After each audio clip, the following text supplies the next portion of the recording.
razkisanju je zelo pomembno, da iz prehrane izločimo živila, ki nas dejansko zakisujejo. Se pravi, tukaj bo poudarek bolj na bazičnih živilih, to so predvsem sadje in zelenjava, ki jih, če je le možno, uživamo v bolj taki naravni obliki, nepredelano, čim bolj sveže sadje in zelenjavo, oziroma v taki presni obliki, če nam to dopušča tudi naš prebavni sistem, ker na tak način bomo dobili tudi veliko encimov, veliko mineralov, ki nas tudi razkisujejo, ker vemo, kako to v našem telesu poteka.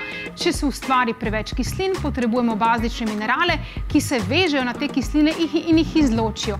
Tukaj govorimo predvsem recimo o kalciju in zaradi tega lahko nastane težava z osteoporozo, zaradi tega, ker v bistvu preveč teh kislin pobere ali velik del kalcija v našem telesu, ki se ne more več vgraditi v naše kosti.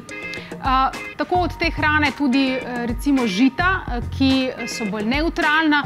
Tukaj govorimo o kvinoji, o amarantu, proso je recimo tudi eno tako žito, ki je nevtralno, se pravi čim manj tudi teh žit, ki nas zakisajo. Čim manj živil živalskega izvora, ker dejansko so to živila, ki pri sami predelavi oziroma naše telo proizvaja kisline. In seveda nepredelane hrane, ne veliko sladkorjev, ker tudi sladkorji povzročajo zakisenost našega telesa. Kalček, naravno, z okusom.